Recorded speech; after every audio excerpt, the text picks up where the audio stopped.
Isaadache hunda ibsu halkan guyyaa nufangaa'e daandii haqiiqa kallabsu Quraanii furmaata hunda Dimokiraasii biyya lafaa bara darbaa kasharamne Quraanii hunda hangafa ifa guddaa gobaanaa'e Isaadache hunda ibsu halkan guyyaa nufangaa'e daandii haqiiqa kallabsu Quraanii furmaata hunda Dimokiraasii biyya lafaa bara darbaa kasharamne Quraanii hunda hangafa ifa jiruu koo Daawiti fuullee uflaalu keessatti Quraanii wa imaanii inni daharsa qalbiiti kan qulqullina sammuuti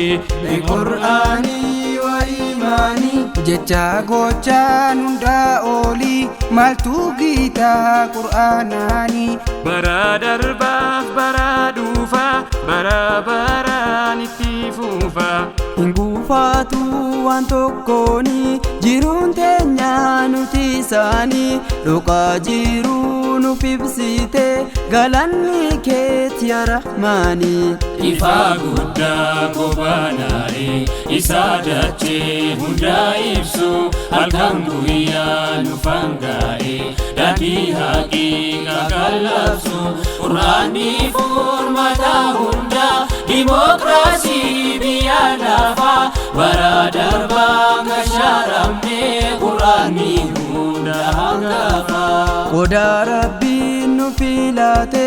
ifa addunyaa kan tahe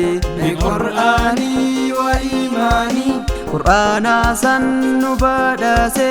isaan daandiirra nu kahe Quraanii wa imaanii gaafa nabiin nuuf eeranii kottaa jedhan gara diinii dharaa dhiisaatti reeffadha waa baruufis dursa laadha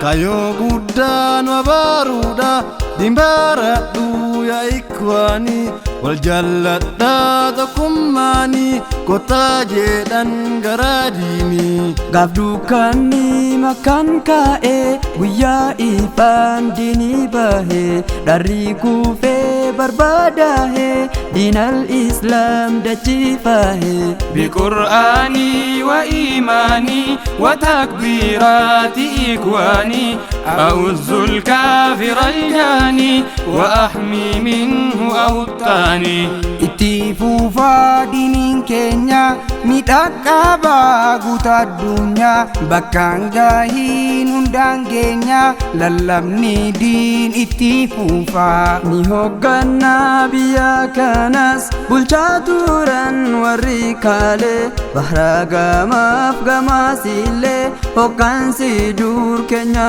ture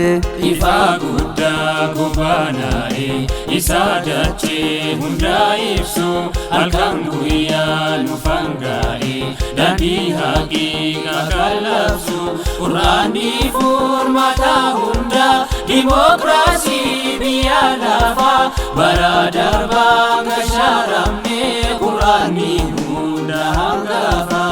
beekumsallee itti beekna ogummaanis duruu kenna qaroominaa biyya lafa hunduu keenya nuti taafa بقرآني وإيماني وتكبيرات إخواني أعوذ الكافر الجاني وأحمي منه أوطاني Quraanii fakkii waa hundaati Quraanii imala jiruuti Quraanii daawwitii ijaati Quraanii raabsa waa hundaati قرآني نوف وهندا كينيا قرآني نوندا فكينيا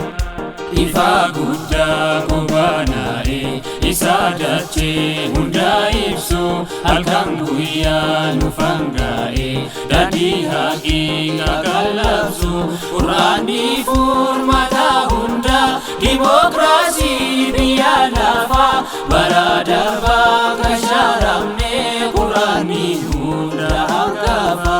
ifa guddaa gobaanaa'e isa dachee hunda ibsu halkan guyyaa nu fangaa'e daandii haqiiqaa kan labsu qur'aanii furmaata hunda dimokiraasii biyya lafaa bara darbaa